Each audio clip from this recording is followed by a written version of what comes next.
आज की कक्षा में हम अपनी पुस्तक युवक भारती का पाठ नुक्कड़ नाटक, यह पाठ विशेष अध्ययन हेतु है और इसे हमने पिछली कक्षा में पढ़ना शुरू किया था।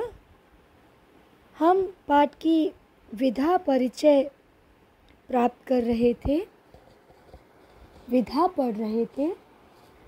आइए हम आगे पढ़ते हैं।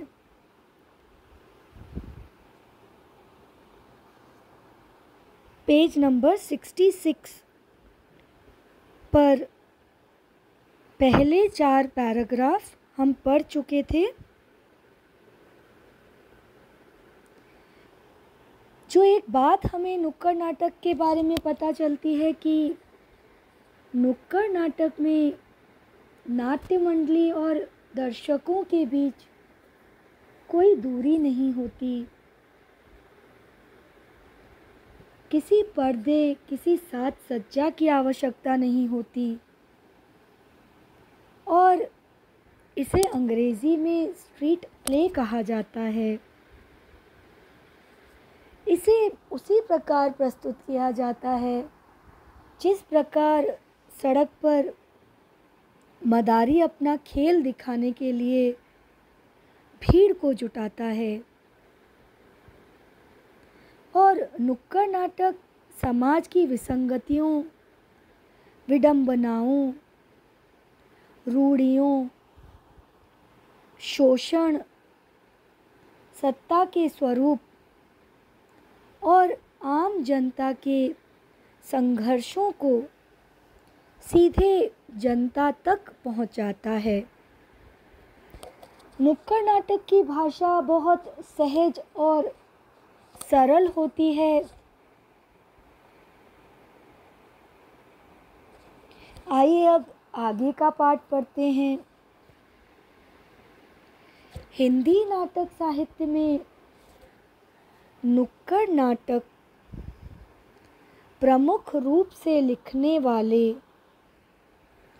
नाटककार और उनके नाटक इस प्रकार हैं। सफदर हाशमी, गुरुशरण सिंह, नरेंद्र मोहन, शिवराम, ब्रिज मोहन, सुरेश वशिष्ठ, असगर वजाहत, राजेश कुमार आदि। नुक्कड़ नाटक समाज परिवर्तन हेतु सकारात्मक उद्देश्य को केंद्र में रखकर निरंतर प्रदर्शित करने वाली अनेक नाट्य संस्थाएं कार्यरत हैं। अर्थात समाज को बदलने के लिए जो सकारात्मक सोच, जो पॉजिटिव थिंकिंग होनी चाहिए, उसी को ध्यान में रखकर नुक्कड़ नाटक प्रदर्शित किए जाते हैं।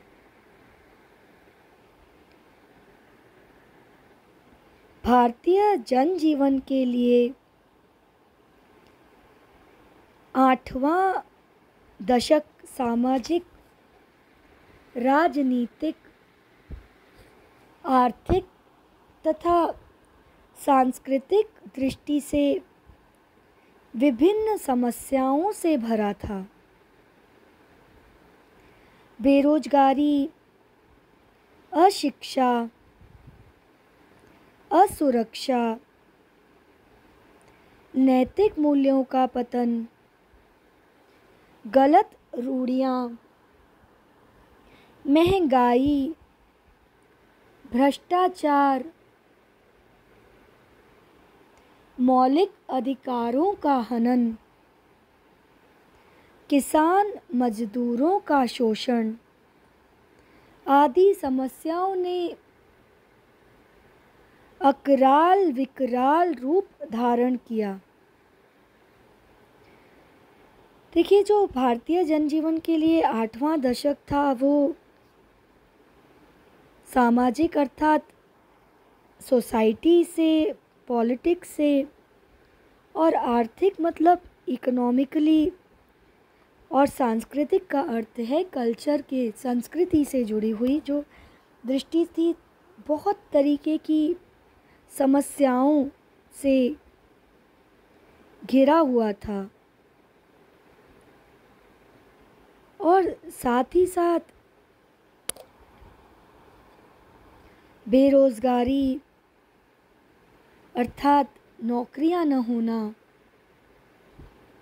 रोज़गार न होना, अशिक्षा, पढ़ाई की कमी तथा नैतिक मूल्यों का पतन अर्थात नैतिक मूल्य जो होते हैं,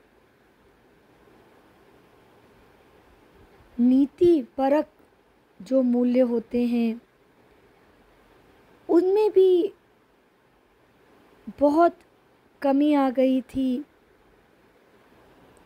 जिन्हें हम कहते हैं कि वो हर इंसान में होनी चाहिए। जैसे सच्चाई एक नैतिक मूल्य है, ईमानदारी, प्रेम, दयालुता, मैत्री, ये सारी की सारी नैतिक मूल्यों के अंतर्गत आती हैं।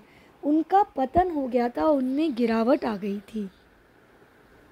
गलत रूढ़ियाँ अर्थात गलत परंपराएं, हद से बढ़ती महंगाई और भ्रष्टाचार, भ्रष्टाचार का अर्थ है भ्रष्ट आचार, भ्रष्ट बिहेवियर,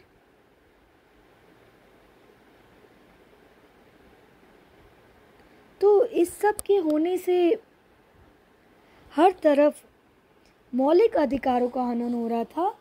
मौलिक का अर्थ होता है मूल्यों का हनन हो रहा था।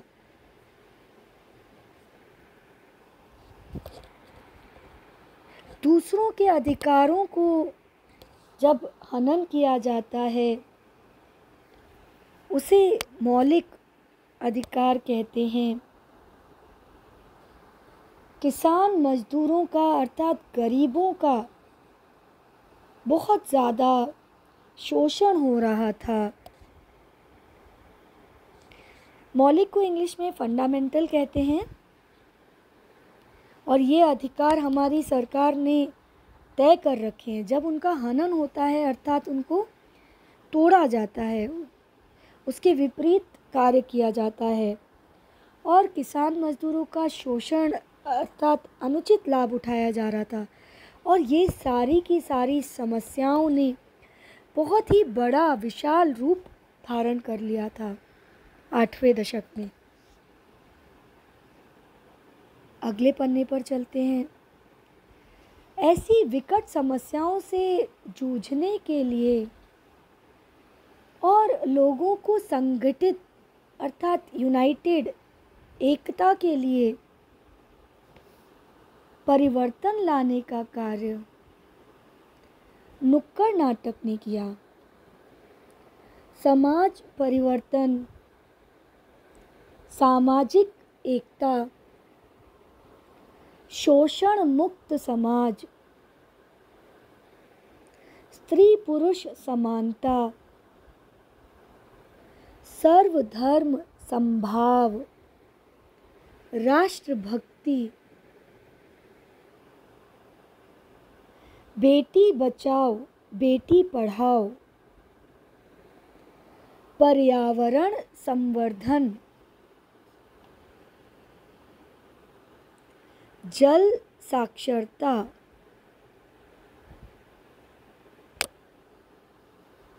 आदि विषयों के बारे में लोगों को जगाना बहुत ही आवश्यक हो गया था।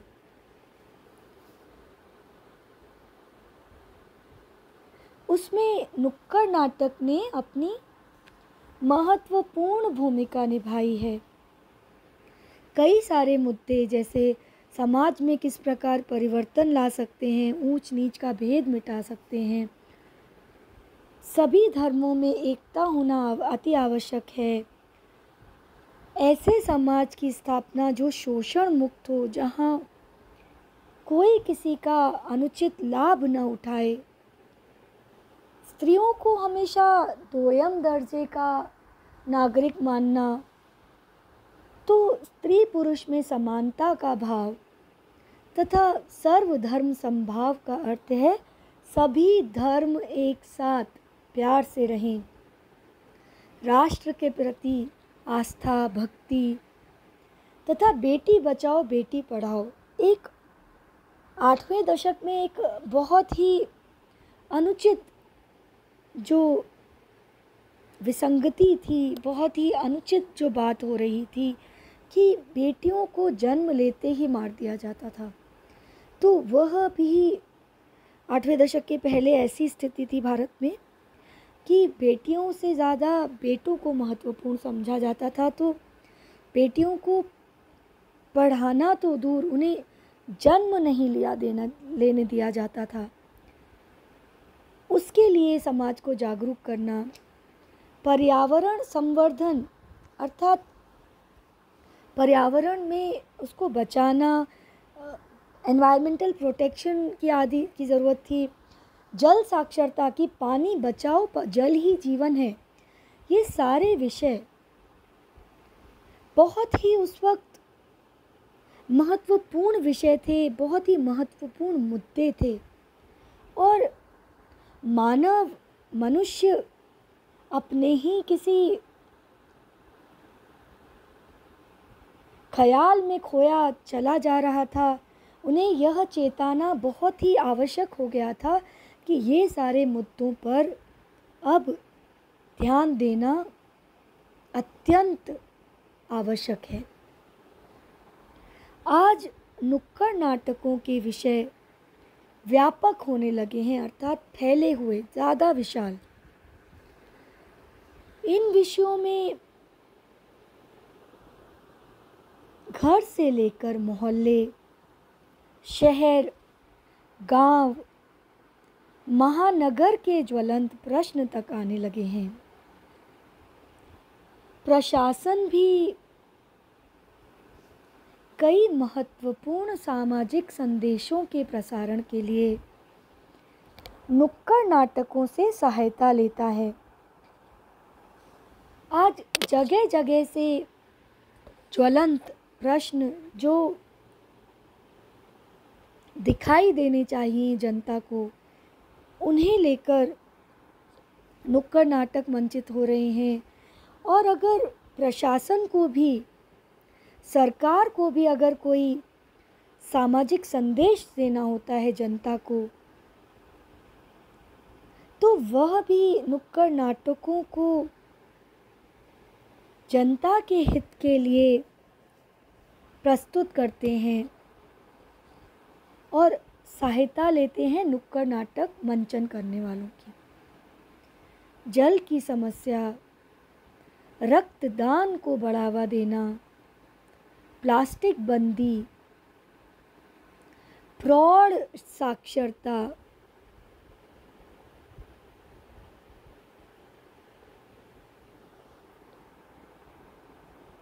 बेटी बचाओ बेटी पढ़ाओ आदि सामाजिक सरोकार बनाए रखने के वाले प्रेरणाप्रद विषयों पर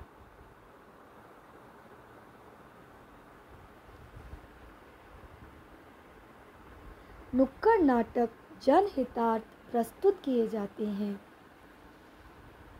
प्लास्टिक को बंद करना सब हम जानते हैं कितना आवश्यक है। प्रौढ़ शिक्षा का अर्थ है अडल्ट एजुकेशन, बड़े लोगों की पढ़ाई, जो सही समय पर पढ़ नहीं पाए उन्हें पढ़ाने की जिम्मेदारी, उन्हें पढ़ाने का महत्व, यह सब प्रौढ़ शिक्षा में समझाया जाता है कि सामान्य आयु से अधिक आयु होने पर भी स्कूली शिक्षा आप प्राप्त कर सकते हैं और वह महत्वपूर्ण है शिक्षा प्राप्त करना। ये सारे विषय जो समाज को प्रेरणा प्रदान करते हैं, नुक्कड़ नाटक के जरिए जनहितार्थ प्रस्तुत किए जाते हैं। जन जन तक अपनी बात सहजता से पहुंचाना इसका मुख्य उद्देश्य है। व्यक्ति को जब भीतर किसी बात की चुभन अनुभव होती है, महसूस होती है, तभी वह भीतर से बदलने को तैयार होता है। कथ्य के स्तर पर जहाँ वर्तमान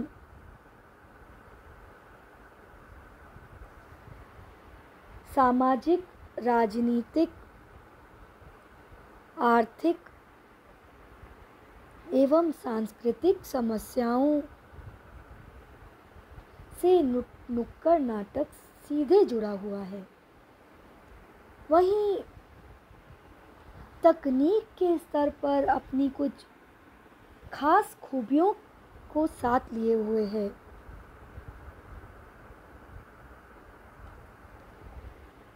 देखिए, जो नुक्कड़ नाटक हैं वह वर्तमान में जो भी समाज से जुड़ी हुई समस्याएं हैं, उन्हें तकनीक के सहारे उस स्तर पर कुछ खासियतें लिए हुए है, वह ऐसा उसे मंचित करता है। पारंपरिक मंचीय नाटकों के विपरीत तथा मंच और दर्शकों के बीच की दूरी पाटते हुए जनता से सीधे साक्षात्कार करना और तामझाम से उत्पन्न भ्रम को तोड़कर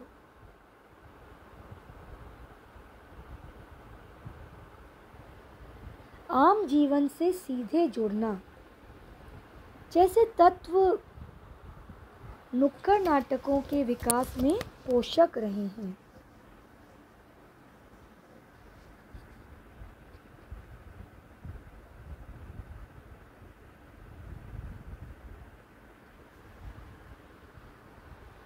देखिए, जो पुराने तरीके के नाटक होते थे उनसे ये बहुत अलग हैं और ये सीधे ही मंच और दर्शकों के बीच की जो दूरी है उसे हटाते हुए दर्शकों तक पहुंचते हैं और साथ ही साथ ये दर्शकों से मुलाकात तो करते ही हैं, जो मंचों का तामझाम होता है वह भी वो मिटा देते हैं। मंचों के ऊपर पर्दे और साज सज्जा और ध्वनि संयोजन ये सब इतना ज़्यादा होता है, उसकी यहाँ पर कोई ज़रूरत नहीं है। तो वो जो तामझाम, वो जो सारी की सारी साज सज्जा का संदेह संशय वो हट जाता है। तो नुक्कड़ नाटक जनजीवन आम जनों को सीधा का सीधा समस्या से जोड़ता है और वो जो समस्याएं आम जनता तक नहीं पहुंचा पाते वह भी पहुंच जाती हैं।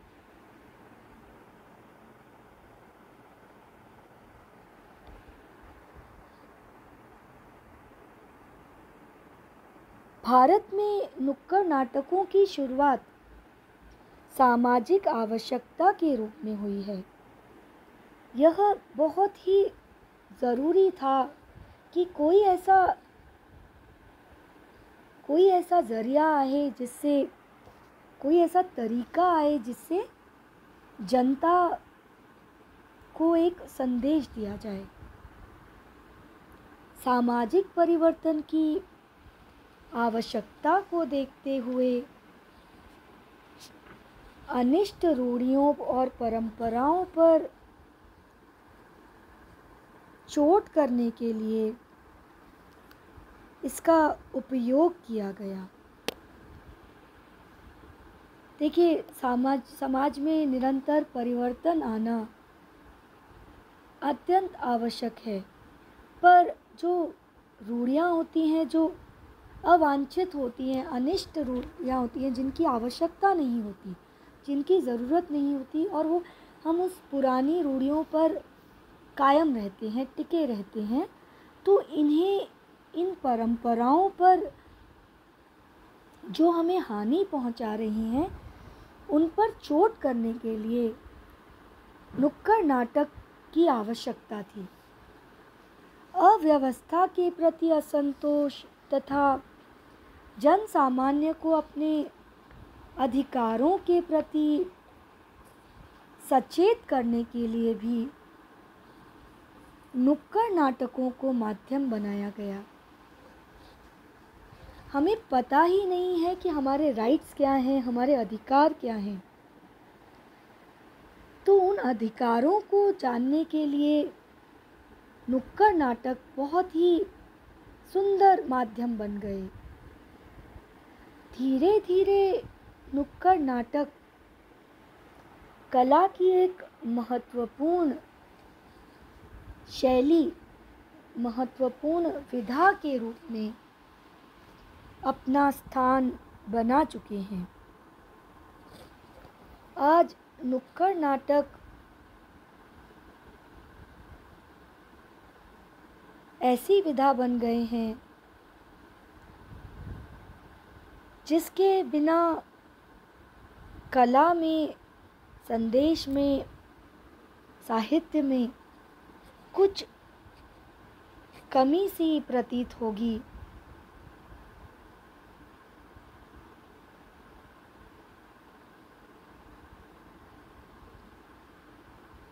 ये जो पूरा हमने पढ़ा नुक्कड़ नाटक का परिचय, उसे हमें यह ज्ञात होता है कि आज यह एक सांस्कृतिक विधा के रूप में स्थापित हो गए हैं। शुरू में साहित्य और नाटक के विद्वानों ने नुक्कड़ नाटक को शास्त्रीय नाट्य विधा के रूप में स्वीकार ही नहीं किया, पर धीरे धीरे यह इतने लोकप्रिय हो गए कि कई बड़े रंगकर्मी नाटककार इससे जुड़ते चले गए।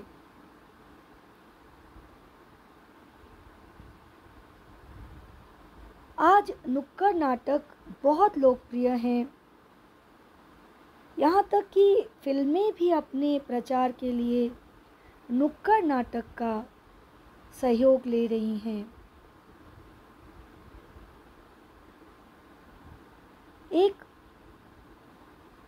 फिल्म थी हल्ला बोल, उसके प्रचार प्रसार के लिए राजकुमार संतोषी जी ने नुक्कड़ नाटक विधा का सहारा लिया।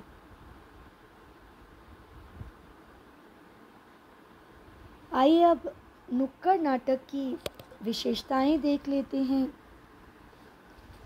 तात्कालिकता। तात्कालिकता का अर्थ है उसी समय किसी भी घटना, समस्या का वर्तमान जीवन पर सीधे असर होता है। नुक्कड़ नाटक का लेखक किसी तात्कालिक ज्वलंत समस्या को लिखकर उसकी प्रस्तुति करता है ताकि उस विषय के प्रति लोगों में जागरूकता पैदा हो। तो जो भी रीसेंट प्रॉब्लम्स होती हैं, जो भी तात्कालिक समस्याएं होती हैं,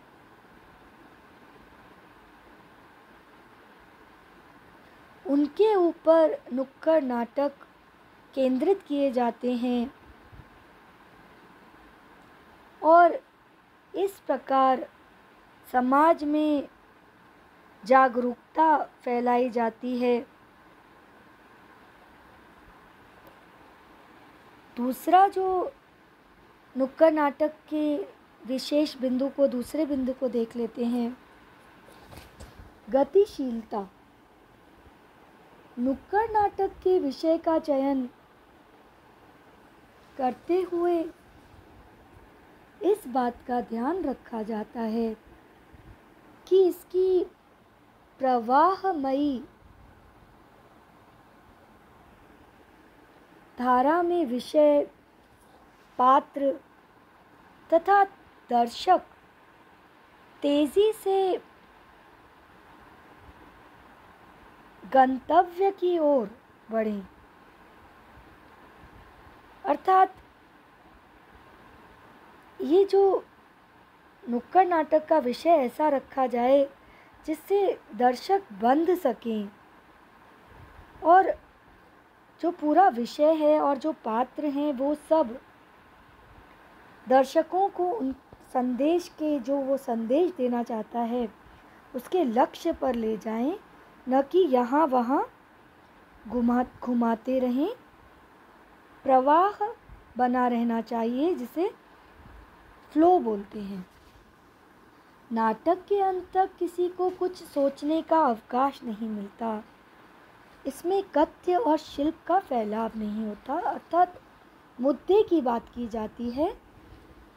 पूरे के पूरे नाटक को आवश्यकता से अधिक फैलाया नहीं जाता।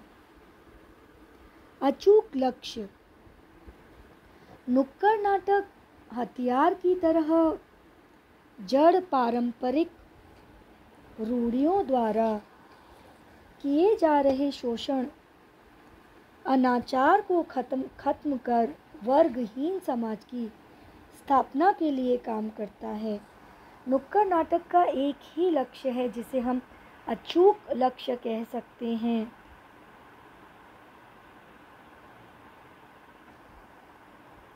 कि वो पारंपरिक जो रूढ़ियाँ हैं, वो जो जड़ हो गई हैं, जो पुरानी हो गई हैं, जो आज के समय में बिल्कुल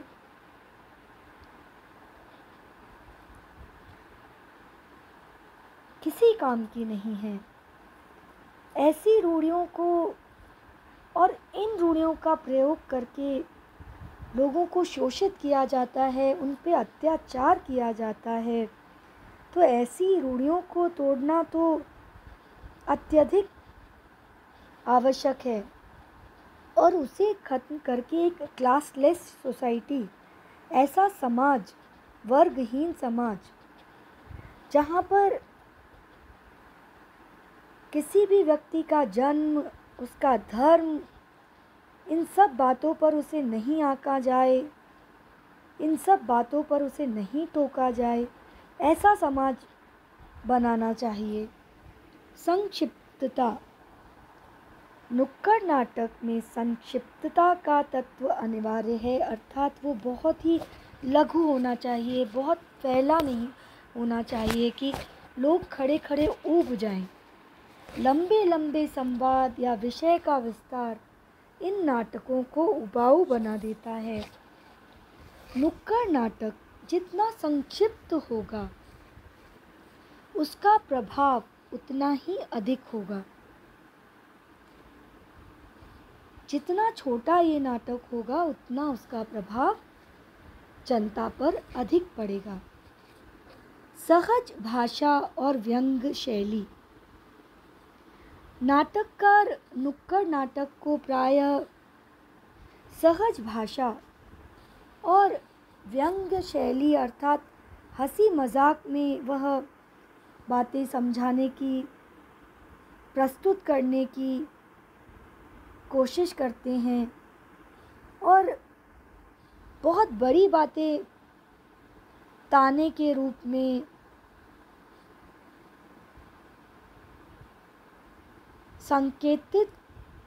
सांकेतिक रूप में कह जाते हैं। व्यंग्य शैली का अर्थ है शब्द का वह अर्थ जो उसकी व्यंजना शक्ति के द्वारा प्रकट हो, अर्थात उसके पीछे कोई और उद्देश्य हो, बात के पीछे सांकेतिक।